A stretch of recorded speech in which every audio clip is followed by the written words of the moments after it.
Hey guys, this is John here in Los Angeles with the Alpha Channel update for Thursday, August 8th, 2024.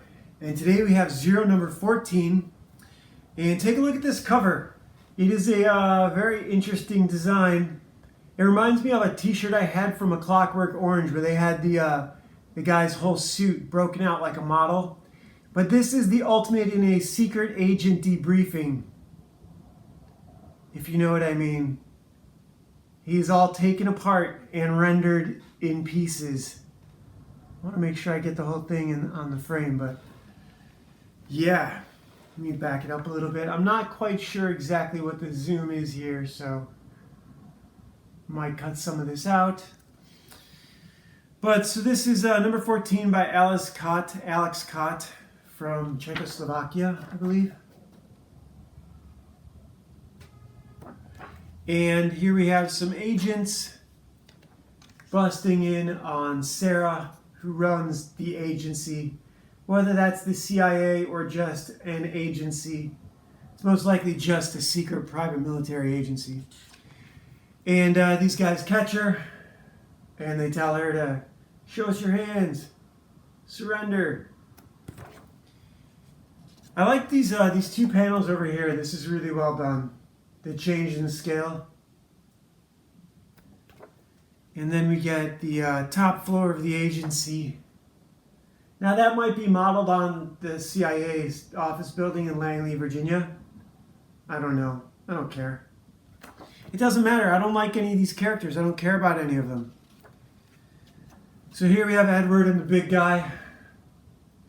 The big guy says, I'm going to kill you or something like that. And Edward says, I'm already dead. And the big guy says something about, I didn't think I was getting to get out of this one alive anyhow, but I'm going to kill you.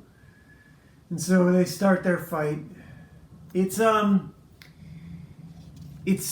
okay, so there's something interesting when it comes to drawing a fight scene. There's a few different ways you could do it. You can try and do it chronologically. You can try and do it impactfully. I don't know that this doesn't work. The use of colors helps a lot. It's very kinetic. It's very brutal. All of these issues, I do have to say that all of the fight scenes in all of these issues have been pretty brutal and pretty kinetic. Okay, so here Edward is ripping out the back of his knee, not his groin. But apparently he's digging his fingers into some tendons in the guy's knee.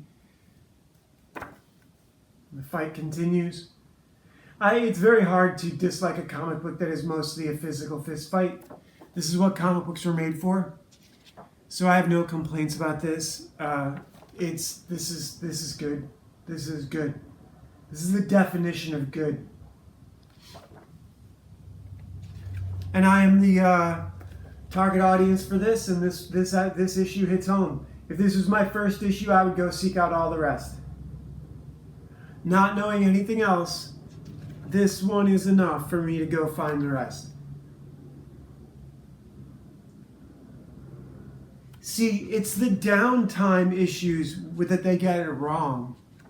Although there is a nice bit at this here somewhere. I think it's during the fight, or maybe right here as he's walking out. Let me see, flip back and see.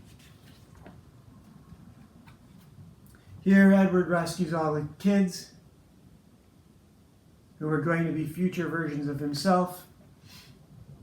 At some point he says the name Mina. It might be when he goes down into the bacteria hangar that's just nearby and meets, I don't know, whoever else is alive down there. This is like a death wish, sort of suicide is the way I read it. It might not be what he's doing. It might get broadened out in a future episode. Flipping through here to see where he says Mina. Yeah, it's down here at the bottom. As he's choking this guy out, all he thinks about is Mina. So, like all of the other issues where nothing happened, you could have had, I don't know, there's a lot of different ways I would have handled that. Right now, I'm writing a series that's really big, and it's taking place over a course of 6 weeks, and it's ballooning really fast. I'm doing about 1,000 words a day. And I just did the 20th installment. I've got like 40 pages written, so 45 actually. I can tell that it's too big and that there are parts that are unnecessary. There are parts that I wrote in there just to keep it moving. I'm sort of challenging myself to write the way I suspect comic book writers write, where maybe you don't know everything that happens between the beginning and the end, but you have a deadline and you got to produce every day. So I'm trying to produce 1,000 words a day. That's my goal. It's more than enough to keep my artist is already, it's out of his realm of possibilities. It's way out of the realm of my possibilities. It's just too big. It's a big story. I was hoping to keep it to 18 issues, and I know I don't have that now. I say I have 45 pages, but that's typed pages. That's not comic book we'd have to start thumbnailing it to see how many pages it would be. I, just with a few issues recently, did almost half a ream thumbnailing for the skateboarding characters. And I know a lot of that will get thrown away, but it was good practice. It was just about storyboarding. So, and also I do want to talk about the Wildwood Tarot for today. It's a really good one. So this is the Ancestor. This is the Hooded Man. Today's card is the Seven of Vessels, Mourning. That is a comic book cover right there. If you had Conan fighting a monster, you know, make the tree really big or the skull really big. Good stuff. Good stuff. And this is all brought to you guys by Legacy of a Mad Scientist, about Ashley Fox, a young girl who goes on the run with a younger brother from government agents, and Legacy of a Mad Scientist. This one's Legacy of a Mad Scientist. This one's Legend of Ashley Fox. 2 audiobooks here on YouTube. In the Legend of Ashley Fox, they have to fight a bunch of serial killers running an orphanage. And Legacy of a Mad Scientist, they're being chased by government agents trying to steal her father's inheritance to her. A black mental computer interface, mind-computer interface called the Micronics. We also have a comic book, Ashley Fox Last Valkyrie, here in the description as a PDF. These are available on YouTube as audiobooks. They're available on Smashwords as ebooks or from Amazon.com. You can actually buy them. Smashwords, they're free. You guys can read it for free. So yeah, there's a few things I want to recommend for today. One, Thomas Sheridan is really good on YouTube. He's got a few different channels, Beyond Room 313, Thomas Sheridan 1 and 2. Michael Sarion, he's got a site called Unslaved. He's also got a bunch of stuff on YouTube as well.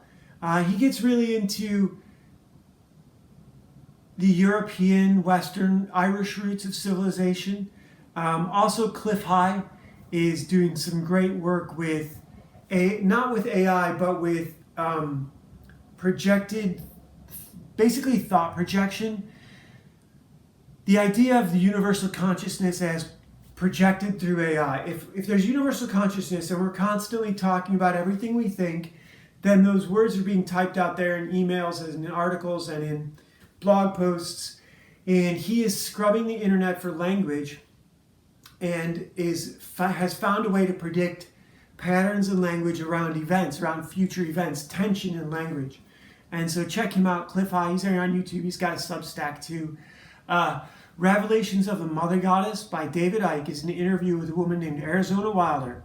And if you want a 3-hour horror film presented as a direct address, interview, and set, your suspension of disbelief, if you can set aside your wanting to call everyone a liar and imagine that this woman has experienced everything she describes, it's a 3-hour horror movie like nothing you've ever watched.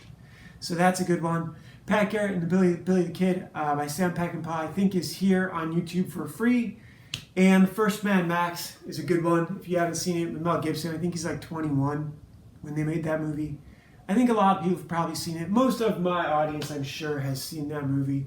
There's a version out there done with Texas accents, and that was the first VHS I had as a kid, and we must have watched that 100 times. Me and my brothers and sisters. So yeah, I don't know. I hope everything's going good with you guys, and I'll be back tomorrow. See ya.